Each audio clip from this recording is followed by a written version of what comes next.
ಭಾರತೀಯ red cross ಸಂಸ್ಥೆಯನ್ನು ಸ್ಥಾಪನೆ ಮಾಡಿ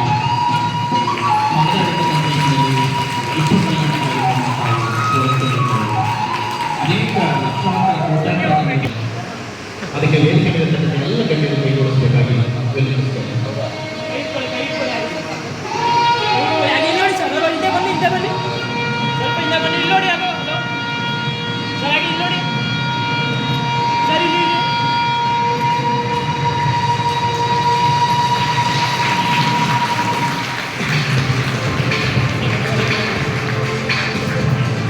ಮಾತ್ರ ಆ ಸಮಾಜ ಅಥವಾ ದೇಶದ ಕಟ್ಟಕ್ಕೆ ಸಾಧ್ಯ ಆಗುತ್ತದೆ. ಆ ಒಂದು ತ್ಯಾಗದ ಒಂದು ಸೇವೆಯ ನಿಜವಾಗಿರ್ತಕ್ಕಂಥ ಪ್ರತಿರೂಪವಾಗಿರ್ತಕ್ಕಂಥ ಯೋಧನೆಯನ್ನು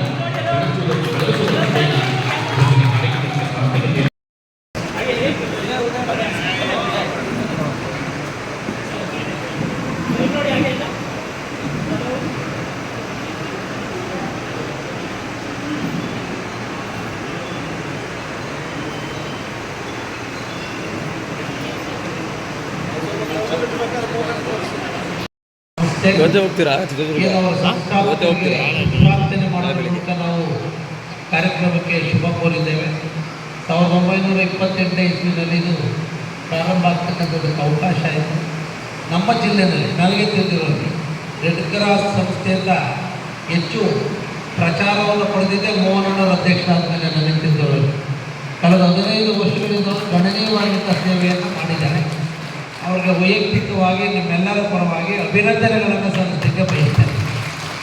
ಏಕೆಂದರೆ ಈ ಸಮಾಜಕ್ಕೆ ಮೋಹನಣ್ಣರ ಮಾರ್ಗದರ್ಶನ ತುಂಬ ಅತ್ಯಗತ್ಯವಾಗಿದೆ ಎಲ್ಲ ವಿಚಾರಗಳು.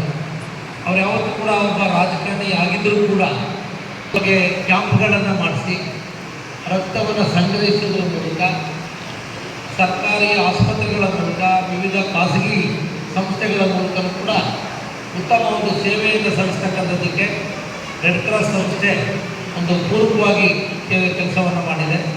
ಇವತ್ತು ಹಿಂದೆ 1ನೇ ಮಹಾಯುದ್ಧ ಆಯಿತು, 2ನೇ ಮಹಾಯುದ್ಧ ಆಯಿತು. ಅಂಥ ಕಾಲದಲ್ಲಂತೂ ಈ ರೆಡ್ ಕ್ರಾಸ್ ಸಂಸ್ಥೆಗಳ ಒಂದು ಸೇವೆಯನ್ನು ನಾವು ಮರೀಲಿಕ್ಕೆ ಖಂಡಿತ ಸಾಧ್ಯವೇ ಇಲ್ಲ. ಆ ನಿಟ್ಟಿನಲ್ಲಿ ಒಂದು ಉತ್ತಮವಾದಂಥ ಸೇವೆ ಆಗ್ತಿದೆ. ಇವತ್ತು ನಮ್ಮ ಬರಲ್ಲೂ ಕೂಡ ಅವರೊಂದು ಸಂಸ್ಥೆಯನ್ನು ಪ್ರಾರಂಭ ಮಾಡಿ ಎಲ್ಲ ಕಡೆಗೆ ಜಾಗೃತಿ ಮೂಡಿಸಿ ರಕ್ತದಾನವನ್ನು ಹೆಚ್ಚು ಮಾಡಿ ಸಂಗ್ರಹಿಸೋದ್ರ ಮೂಲಕ ಒಳ್ಳೆಯ ಕೆಲಸವನ್ನು ಮಾಡ್ತಾ ಇದ್ದಾರೆ. ಅವರಿಗೆ ಅಭಿನಂದನೆಯನ್ನು ಸಲ್ಲಿಸಲಿಕ್ಕೆ ಇರ್ತೇನೆ. ನಾನೇ ಅದನ್ನು ಉದ್ಘಾಟನೆ ಕೂಡ ಮಾಡಿಕೊಂಡಿದ್ದೆ. ಅದು ಜವಾಬ್ದಾರಿಯುತ ಕೆಲಸ ನಾವು ಮಾಡ್ತಾ ಇದ್ದಾರೆ. ಅದನ್ನು ಪ್ರಶಂಸನೀಯ ಅಂತಕ್ಕಂಥ ಮಾತನ್ನು ಕೂಡ ಸಾಮಾನ್ಯ ತಾಲೂಕು ಮಟ್ಟದಲ್ಲಿ ಎಲ್ಲೂ ಯೂನಿಟ್ಗಳಿಲ್ಲ ನನಗೆ ತಿಳಿದಿರೋರು.